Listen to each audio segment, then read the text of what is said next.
Supreme কোর্টের senior আইনজীবী, যার পরিচয় নতুন করে কিছু দেওয়ার নেই। সবচেয়ে বড় যে পরিচয়, তিনি একাত্তরের মুক্তিযুদ্ধের অন্যতম সংগঠক এবং মুক্তিযোদ্ধা, মানবাধিকার কর্মী, অ্যাডভোকেট জেরা খান পান্না।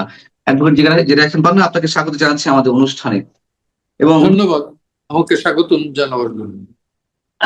যে বিষয়ে একটু প্রশ্ন করতে চাই প্রথমে আপনার প্রতি, আহ জুলাই আন্দোলনকে কেন্দ্র করে যে পুলিশ সদস্যরা হত্যাকাণ্ডের শিকার হয়েছেন, তাদের বিচার করা না করা নিয়ে নানান ধরনের মন্তব্য উঠে আসছে। সরকারের কোনো কোনো পক্ষ থেকে কখনো কখনো বলা হচ্ছে যে আহ ফৌজদারি অপরাধের বাইরে কেউ থাকতে পারে না। আবার কেউ কেউ বলছেন, খোদ স্বরাষ্ট্রমন্ত্রী বলছেন যে জুলাই হত্যার মানে পুলিশ হত্যার বিচার করার কোনো প্রয়োজন নেই, তার কারণ এটি যুদ্ধক্ষেত্রে হয়েছে। এবং তিনি সংসদে দাঁড়িয়ে কথাও বলেছেন, যদি পুলিশ হত্যার বিচার করতে হয় জুলাই আন্দোলনকে কেন্দ্র করে, তাহলে ৭১ আমাদের মুক্তিযোদ্ধারা যে রাজাকারদের হত্যা করেছে, সেই রাজাকাররা এসে যদি, তাদের পরিবারের সদস্যরা এসে যদি দাবি করে, সেই মুক্তিযোদ্ধাদেরও বিচার করতে হবে। প্রথম কথা হচ্ছে, কেন মুক্তিযুদ্ধের সঙ্গে বারবার জুলাইকে তুলনা করা হচ্ছে? এবং দ্বিতীয় প্রশ্ন হচ্ছে, তার এই বক্তব্যের সঙ্গে আপনি কতখানি একমত? বিন্দুমাত্র একমত নয়। আমি প্রথমে আইনের একটা কথা বলি, ফৌজদারি অপরাধ কোনোদিন তামাদি হয়, এর কোনো লিমিটেশন নাই। ফৌজদারি অপরাধ এটা তামাদি হয় না। সেটা যদি আমি কাউকে খুন করি, আমি যেই হই, লাট সাহেব হই আমি, তারপর আমার বিরুদ্ধে সেই ভিকটিমের পরিবার মামলা করতে পারে, 20 বছর পরে হইল।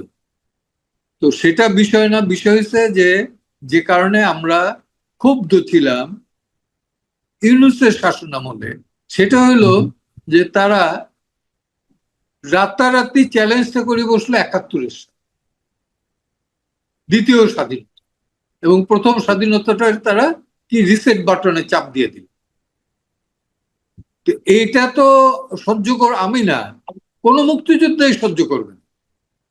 বিএনপির মধ্যেও যারা মুক্তিযোদ্ধা আছে, আমি নির্ঘাত বুকে হাত দিয়ে বলতে পারি, তারাও এটা সহ্য করবে না। মনে মনে তারা থুতু ফেলবে, একদিন সুযোগ পাইলে পরে প্রকাশ্যে থুতু ফেলবে।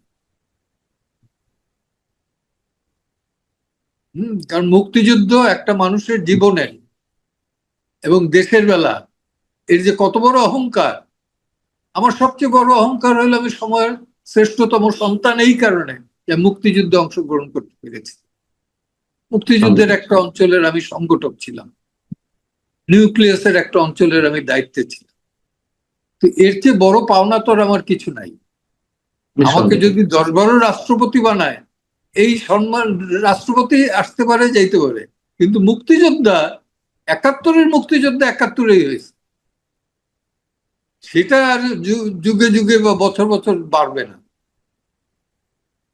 অতএব এই জায়গাটায় আঘাত করা অত্যন্ত, আমি বলবো, নিন্দনীয় এবং গর্হিত অপরাধ। এ কারণেই কিন্তু আমরা প্রতিবাদ করেছিলাম। আমি অন্তত লাস্ট টাইম, আমার লাইফের লাস্ট ব্রিথ পর্যন্ত, শ্বাস পর্যন্ত, শেষ নিঃশ্বাস পর্যন্ত মুক্তিযোদ্ধাদের উপরে যে কিছুই আছে সেটা বিরোধিতা করবই, মুক্তিযুদ্ধের উপর আঘাত আসলে। জুলাই আন্দোলনে যে পুলিশ সদস্যরা হত্যাকাণ্ডের শিকার হয়েছেন, সেটি তৎকালীন সরকারি দল আওয়ামী লীগের পুলিশ বাহিনীর কারো কারো দ্বারা হোক, অথবা আওয়ামী লীগের কোনো অঙ্গ সংগঠন নেতা কর্মীদের মাধ্যমে হোক, অথবা এই আন্দোলনকে কেন্দ্র করে যে ম্যাটিকুলাস ডিজাইন ছিল, সেই ম্যাটিকুলাস ডিজাইনের অংশ হিসেবে জঙ্গি আক্রমণের কথা আমরা শুনি। যারা আন্দোলন করেছে তাদের মধ্য থেকেও স্নাইপার রাইফেল ব্যবহার হয়েছে, এরকম তো অনেকের মুখ থেকে শুনেছি আমরা, এবং তার প্রমাণও কোনো কোনো ক্ষেত্রে পাওয়া গেছে। সেটি তৃতীয় কোনো পক্ষের মাধ্যমে এই পুলিশ সদস্যরা হত্যাকাণ্ডের বিচার হন না কেন, যেভাবে হন না কেন, তার বিচারটি হওয়া উচিত কিনা আপনি অবশ্যই উচিত। আমি তো আগাগোড়া বলে আসছি, আগাগোড়া কিন্তু আমি বলে আসছি যে আপনারা ছাত্র হত্যার কথা বলেন, মানুষ হত্যার কথা বলেন, কতজন পুলিশ হত্যা হয়েছে, কতজন, তার তালিকাটা দেন। আপনি যদি হিসাব করেন সরকারি হিসাব অনুযায়ী, সরকারি কিন্তু পুলিশ হত্যার হিসাবটা দিবে না, দেয় নাই, ইউনূসের সময় দেয় নাই। সরকার কিন্তু এই আওয়ামী লীগের সময় যে হত্যাটা হয়েছে, সেই হত্যার ফিগার সে তার থেকে অন্তত 6 গুণ বেশি হইলো পুলিশ হত্যা হয়েছে, পুরাই মারা হয়েছে। আপনি দেখেন নাই কোথায় পুলিশ ছাত্রদের ঝুলাইছে? আশুলিয়ে জি। ঝুলায় নাই পুলিশকে, যাত্রাবাড়িতে ঝুলায় নাই পুলিশকে। এটা কি নৃশংসতা, অসভ্যতা, বর্বরতা, মধ্যযুগীয় অত্যাচার। গুলি তাহলে করে কেন, হত্যার চেয়েও কিন্তু এটা মধ্যযুগ, এটা আরো জঘন্যতম অপরাধ। এবং এটা তো প্রমাণিত, যখন এই জুলাই আন্দোলনের নায়কেরা, নায়ক বলি আমরা, জুলাই আন্দোলনের নেতা বলি বা সাবেক ছাত্র সমন্বয়ক বলি, তারা এই বিচারটি চাইছে না, তার মানে তাদের মাধ্যমে এই হত্যাকাণ্ডের বিচার হয়েছে, এটা এখন ওপেন সিক্রেট, যেটা বোঝা যাচ্ছে। নইলে পুলিশ হত্যার বিচার তারা চাইবে না কেন? যদি আওয়ামী লীগের পুলিশ বাহিনী অথবা আওয়ামী লীগ অঙ্গ সংগঠন নেতা কর্মীরা করে থাকতো, তাহলে তারা আরো দ্বিগুণ 10 গুণ আর জোরালো কণ্ঠের মাধ্যমে উচ্চারণ করতে, যে পুলিশ হত্যার বিচার চায়। যেহেতু তারা এই বিচারটি চাইছে না, আমরা ধরে নিতে পারি এই হত্যাকাণ্ডের সঙ্গে ধরে নিতে তারা না জড়িত। পারি না, এটা তো তারা তাদের আত্মস্বীকৃত বহুত ভিডিও আছে, অডিও আছে, রাইট। ধরে নেওয়ার দরকার নাই। সিরাজগঞ্জের এনায়েতপুর না কোথায় যেন একটা ইসে 14 জন না 19 জনকে পোড়াই মারছে। এনায়তপুরে। একজন মহিলা কনস্টেবল, সে বলতেছিল যে আমি প্রেগনেন্ট, আমি অন্তঃসত্ত্বা, হুম হুম। তাকেও মারছে। এরা কি মানুষ না অমানুষ? তো এবং অমানুষদের যদি বিচার মানুষের সমাজে না হয়, তাহলে সেই সমাজটা কিসের, জঙ্গলের না পশুদের?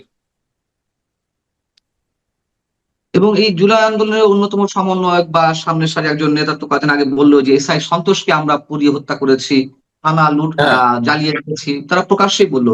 রাইট, এটা তারা আত্মস্বীকৃত খুনি। তাহলে এখন প্রশ্ন হচ্ছে যে কেন বিএনপি এটি করতে চাইছে না? বিএনপি এখন সরকার, নির্বাচিত সরকার হিসেবে তারা ক্ষমতায় রয়েছে, তারাও বা কেন এটি হত্যাকাণ্ডের, মানে এই হত্যাকাণ্ডগুলোর বিচার চাইছে না? এবং কেন তারা 71-এর মুক্তিযোদ্ধাদের সঙ্গে এই বিষয়টি সামনে নিয়ে আসছে? এইটা তো বিএনপির লোকজন বলতে পারবে, আমি তো বলতে পারবো না। আমার ধারণা হলো যে বিএনপি বলতে একটা ব্রিদিং আওয়ার চায়, আচ্ছা। একটা ব্রিদিং আওয়ার চায়। আস্তে আস্তে তো তারা অনেক জায়গা থেকে রিট্রাক্ট করছে, ফর এক্সাম্পল হুম হুম হুম। গণভোট।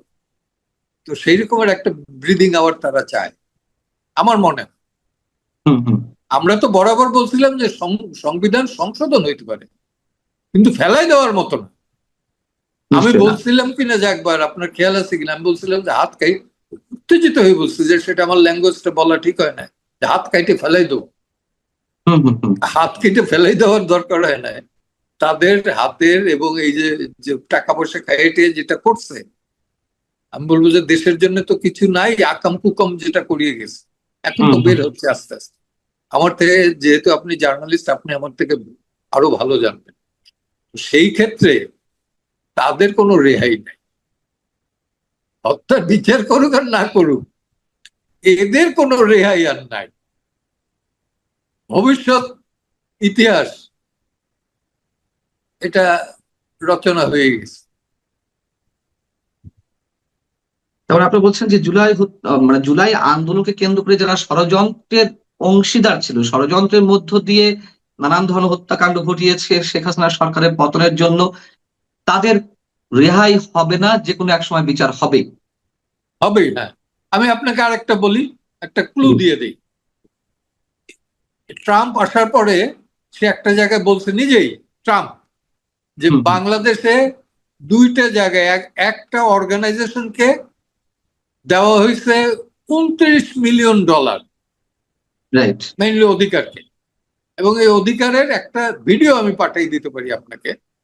সেটা হলো যে তার সেক্রেটারি না, এই এলান, হুম হুম। সাম এলান, সে বলছে কিসের এখন আর 71-71। আপনারা জেলে যাওয়ার পর আর কি, আপনারা যখন আচ্ছা। জেলে, তখন সে এটা বুঝতেছে কিসের 71-71। ওই জেডাই জেডাই খান পান্নারে ধরে না কেন এখন? আচ্ছা, তাই নাকি? এটা তো আমার জানা ছিল না, এই ধরনের বক্তব্য হ্যাঁ, দিয়েছে। হ্যাঁ, হ্যাঁ। এবং তাদের আচ্ছা। দেওয়া হয়েছে $29 মিলিয়ন অ্যাজ পার ট্রাম্প। আর 2 জন অধ্যাপক, ঢাকা ইউনিভার্সিটির কোন 2 জন অধ্যাপক, তারা হুম এই হুম টাকাটা হুম। কোথায় খরচ করলেন জানা দরকার। অবশ্যই। আরো একটা দেই আপনাকে, অধিকারের 3 জন ছিল কিন্তু এর উপদেষ্টা মন্ডলী। হুম। আদিলুর রহমান খান, ইয়ার আবরার।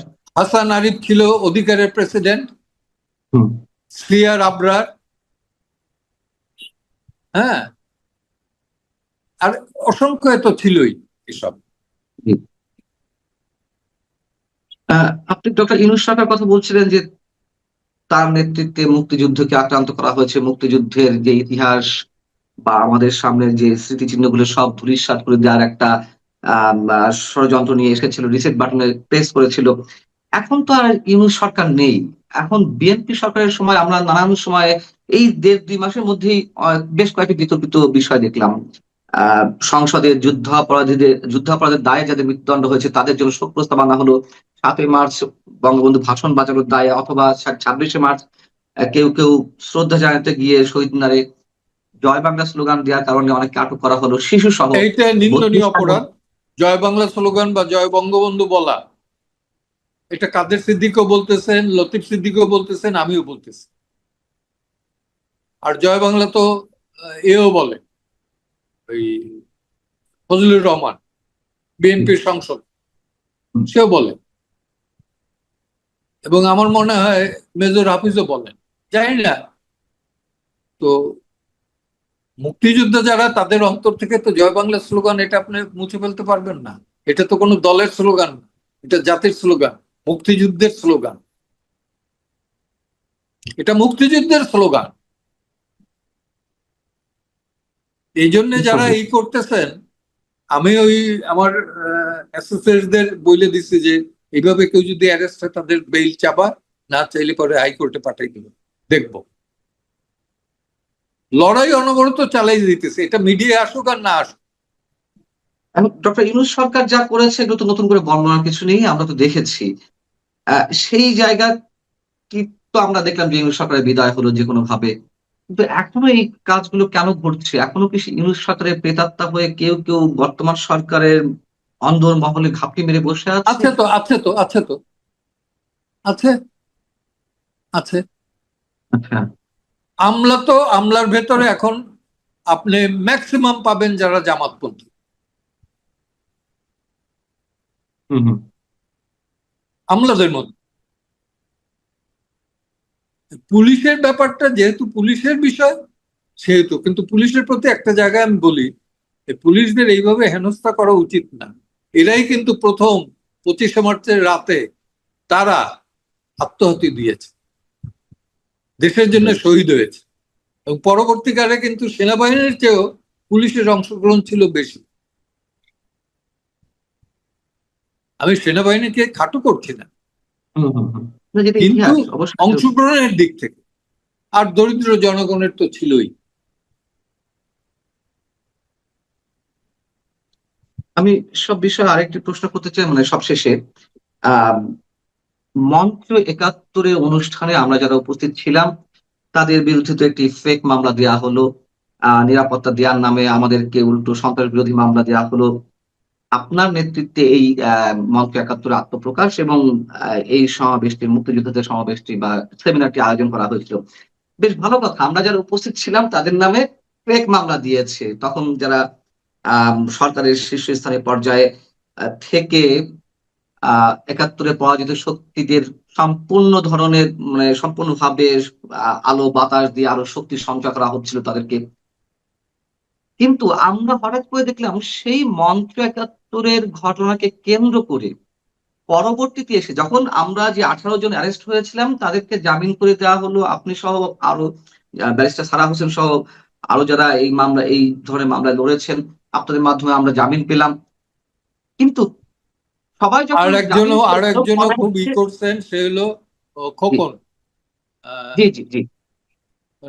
ঢাকা ইউনিভার্সিটি ল অ্যাসোসিয়েশনের প্রেসিডেন্ট, রাইট। আরেকজন ডুলার ছিল প্রেসিডেন্ট। অ্যাডভোকেট ফজলুর সেও, রহমান সাহেবও। অ্যাডভোকেট ফজলুর ফজলুর রহমান রহমান সাহেব সাহেব আপনার সাথে ছিলেন, ছিলেন। হ্যাঁ ছিলেন। তাদের সভাপতি আমরা কৃতজ্ঞ।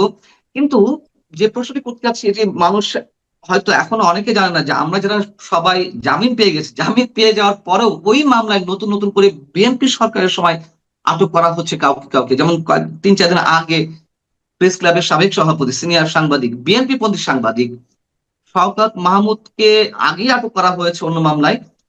তাকে আবার এই মঞ্চ একাত্তরের এই ঘটনাকে কেন্দ্র করে সোন অ্যারেস্ট দেখানো হয়েছে। কাজী মামুন, যিনি রওশন এরশাদপন্থী জাতীয় পার্টির যে অংশটি, সেই অংশের মহাসচিব কাজী মামুনকে ঈদের আগে অর্থাৎ 17ই মার্চ তিনি আগে আটক হয়েছিলেন অন্য মামলায়, তার জামিন হলো। জামিন হওয়ার পর আবার এই মঞ্চ একাত্তরের ঘটনায় তাকেও সোন অ্যারেস্ট দেখানো হয়েছে। ভাইরাস তারা এই এই অনুষ্ঠানে উপস্থিতই ছিলেন না। সিসি ক্যামেরার ফুটেজ আছে, সবকিছুর এভিডেন্স আছে। তারা, আমরা তো উপস্থিত ছিলাম আপনাদের আহ্বানে, আর তারা তো উপস্থিত ছিলেন না। তাদেরকেও এইসব মামলায় দেওয়া হচ্ছে। তার মানে কি মঞ্চ একাত্তরকে নিয়ে এখনো নানান ধরনের ষড়যন্ত্র চলছে না? অন্য কোনো বিষয় রয়েছে? আপনার কি মনে হয়? কেউ কেউ চালাচ্ছে, কারণ আমলার ভেতর তো আমি বললাম এখন অ্যাবাভ 60% কিন্তু জামাত হুম হুম আমলাদের মধ্যে। এক, দুই হলো যে আপনি নিজেই তো সাক্ষী, পুলিশকে তো ডাকছিলেন আপনি নিজেদের সেলফ ডিফেন্সের জন্য। হুম পুলিশ এসে আপনাদের রক্ষা না করে সন্ত্রাস সন্ত্রাস বিরোধী আইনে ঢুকাই, সন্ত্রাস দমন আইনে ঢুকাই দিল। তো এখন এইটাই বেসিক্যালি হচ্ছে যে মুক্তিযোদ্ধাদের প্রাপ্য হইল এইটাই, যে তারা সদা সত্য কথা বলে, চেষ্টা করে, প্রতিবাদ করে। কারণ মুক্তিযুদ্ধের মতো একটা প্রতিবাদী আন্দোলন সারা পৃথিবীতে এইভাবে 9 মাসে 30 লক্ষ মানুষ আত্মাহুতি দিচ্ছে, আপনি ইতিহাসে খুঁজে পাবেন, ইতিহাসে পাবেন। দ্বিতীয় বিশ্বযুদ্ধের যেটা, সেটা লং টার্ম, 6 বছর 7 বছর 8 বছর বয়সে যেটা মারা গেছে তা হলো 60 লাখ ধরা হয়। আর আমার এখানে 9 মাসে মারা গেছে 30 লাখ। এদের এদের মানে এখন এর ভেতরে আমরা যারা বাইচে আছি তারা, আমরাও তো মৃত্যু পথে যাচ্ছি, বেঁচে আছি এইটাই আল্লাহর কাছে অপার শুকরিয়া, আল্লাহর অপার আল্লাহর কাছে আপনারা শুকরিয়া জানাচ্ছেন, এবং আমাদের অপার সৌভাগ্য যে এখনো পর্যন্ত আপনাদের মতো কিছু মুক্তিযোদ্ধা আমাদের মাঝে রয়েছেন। এবং আমার এবং একটা এই কষ্টের বিষয় আছে, এই যে ওই আমার ইটায় আমি কিন্তু তখন আপনি জানেন নিশ্চয়ই যে আমি কিন্তু 1.5 মাস যাবৎ হসপিটালে ছিলাম। ওই ওই 28 আগস্ট যখন মিটিংটা ডাকা হয়, হসপিটাল থেকে আমি আসি, আইসে যখন পুছি তখন কিন্তু দরজার ওইখানেই আমি দাঁড়াবার আগে আমার গাড়ির পেছনে গ্লাসটা ভেঙে দেয়। আমি তখনও বুঝতে পারি না। তারপর ড্রাইভার গাড়িটা টান দিয়ে সামনে নেয়, বলছে স্যার এরা কিন্তু, আমি বলছি যে এটা তো ড্রাগ এডিক্টেড। আমার কাছে তাই মনে হয়েছে, কারণ সবই তো ইয়াং, বুড়ো ধুড়ো কেউ দেখি। যারা মব ক্রিয়েট করেছিল, হ্যাঁ। হ্যাঁ, তো সেই কারণে আমার মনে হচ্ছে এটা বোধহয় ড্রাগ এডিক্টেড, গাড়ির উপরে বাড়ি দিয়ে ভেঙে দেব। তো হঠাৎ করে তো আমি একটু চমকাই গেছি যে কিরে এখানে বাড়ি দিয়ে, নামারও চেষ্টা করছি, যে তখন তো আমি হুইল চেয়ারে কি করি। তো আমার ড্রাইভার টান দিয়ে গেল, বলছে স্যার সামথিং ইজ রং। তা আমার মাথায় তখনও খেয়াল নেই যে এটা এই ঘটনা ঘটাইতে পারে। পরে ভেতর থেকে কল দিয়ে কিছু লয়ার আমার বললো স্যার আপনি ঢুকবেন না, আপনি চলে যান বাসায়। বাসায় যাবো কেন? আপনার, আপনি আসলে পরে খবর আছে আপনার এখানে। ওরা বুঝতে পারে না, ওরা বলছে সমন্বয়কারীরা এসে হামলা করতেছে এবং অস্ত্র অস্ত্র শস্ত্র নিয়ে আসছে। আমি চিন্তা করলাম বাসায় যাবো কেন, কাছাকাছি কোথাও থাকি, কাছাকাছি কোথায়, সুপ্রিম কোর্টে আসতাম। কষ্ট হয়েছে খুব। তো এখন সেইটা নিয়ে দেখলাম যে আমি কেন যাই না, রাইট। এইটা আপনি নিয়ে একটু।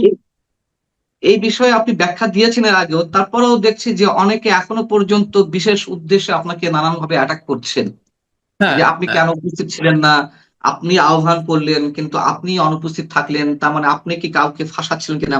আমার নিজের মাথাও ঢোকে না, যদিও আমি মঞ্চ একাত্তরে কেউ না, আমি আপনার ইনভাইটেশনের মাধ্যমে অ্যাজ এ জার্নালিস্ট সেখানে উপস্থিত হয়েছিলাম হয়তো আলোচনা করার জন্য, বক্তব্য দেওয়ার জন্য। যখন দেখছি সংবিধান এবং মুক্তিযুদ্ধ আক্রান্ত, তখন তো নিশ্চয়ই আমরা যারা অন্তত মুক্তিযুদ্ধকে স্যালুট করি, এখনো পর্যন্ত রক্তে ধারণ করি সেই চেতনাকে, সেই জায়গা থেকে গিয়েছিলাম। কিন্তু কিছু মানুষ এই বিষয়টিকে কেন্দ্র করে পুঁজি করে এটিকে বিতর্কিত করার চেষ্টা করছে, সাথে একই সাথে আপনাকেও তুমুলভাবে বিতর্কিত করার চেষ্টা করছে। ব্যক্তিগতভাবে আমাকে, ব্যক্তিগতভাবে আমাকে, তার কারণটা আছে। আমি কিন্তু বেসিক্যালি কোনো দলের না, আমি কোনো দলের না, কোনো রাজনৈতিক দলের দলভুক্ত না। আমি যে দলই আসছে সেই দলেরই মানবাধিকার লঙ্ঘন বা আইনের লঙ্ঘন হয়েছে যেটা আমি মনে করছি সেটার বিরুদ্ধে আমি প্রতিবাদ করছি।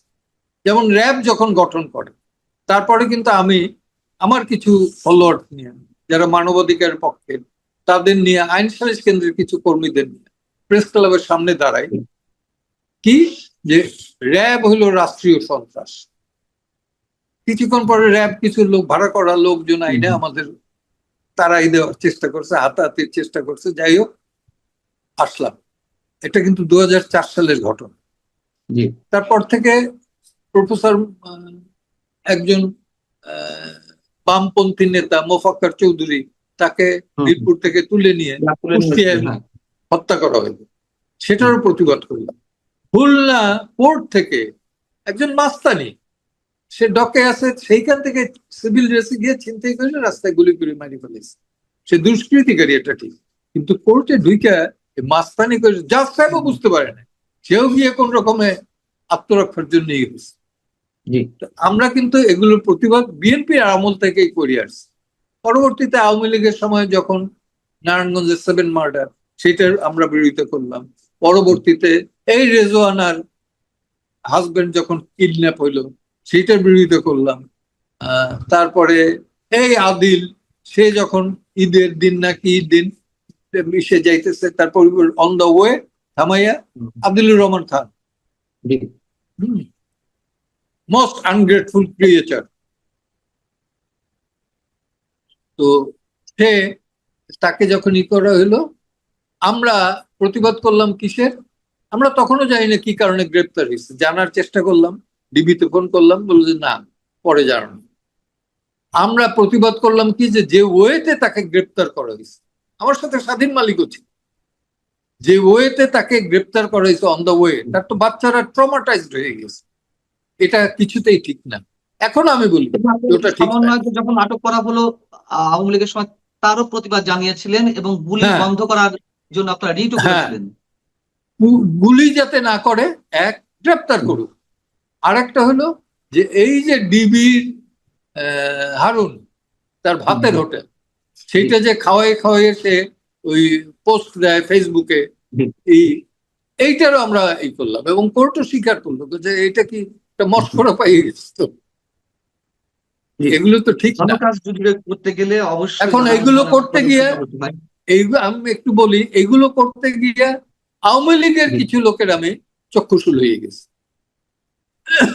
তাদের যারা অন্ধ আর কি, অন্ধ, তাদের কাছে যারা লজিক মারে না, তাদের কাছে আমি হইলাম লাল ইসের পক্ষে ছিলাম।